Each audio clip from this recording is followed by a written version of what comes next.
ఓం సాయిరామ్. మనం నమ్మితే ఆ బాబా ప్రతిక్షణం మనతోనే ఉంటారు. మన అడుగులను ఆయనే నడిపిస్తారు. ఈరోజు నేను మీకు ఒక నిజ జీవిత ఘటన చెప్పబోతున్నాను. ఇది ఒక భక్తుడి అనుభవం, ఆ బాబా చేసిన ఒక అద్భుతం. మీరు సాయిబాబా భక్తులైతే కామెంట్ బాక్స్లో ఓం సాయిరామ్ అని టైప్ చేయండి. మరిన్ని ఆధ్యాత్మిక వీడియోల కోసం మా ఛానల్ను సబ్స్క్రైబ్ చేసి బెల్ ఐకాన్ నొక్కండి. అది ఒక గురువారం. ప్రతివారంలాగే మేము కారులో బాబా గుడికి బయలుదేరాము. వెళ్లే దారిలో ఒక చిన్న సాయిబాబా గుడుంది. ఎప్పుడూ కారులో నుండి చూసి నమస్కారం చేసుకుని వెళ్తాము. కాని ఆ రోజు ఏదో తెలియని శక్తి నన్ను అక్కడ ఆపింది. సడన్గా నాకక్కడ ఒక చిన్న బాబు ఏడుస్తూ కనిపించాడు. కారు ఆపి వెంటనే ఆ బాబు దగ్గరికి వెళ్ళాను.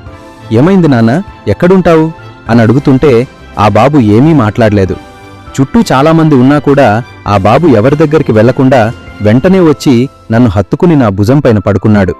ఆ క్షణం నాకర్థమైంది, ఇది బాబా లీలే అని. ఎంతోమంది ఉన్నా ఆ బాబు నా దగ్గరికే ఎందుకు వచ్చాడు? నేను మా అమ్మను, భార్యను ఆటోలో షేజ్హారతికి పంపించి నేను ఆ బాబుతోనే ఉన్నాను.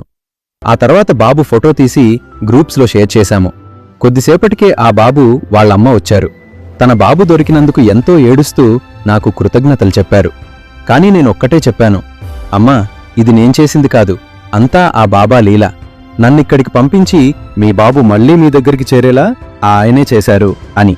మన జీవితంలో జరిగే ప్రతి చిన్న విషయం వెనుక బాబా సంకల్పం ఉంటుంది. ఈ ఘటన మీకు నచ్చితే కామెంట్లో ఓం సాయిరామ్ అని రాసి నలుగురికి షేర్ చేయండి. ఆ బాబా ఆశీస్సులు అందరికీ ఉండాలి. ఓం సాయిరామ్.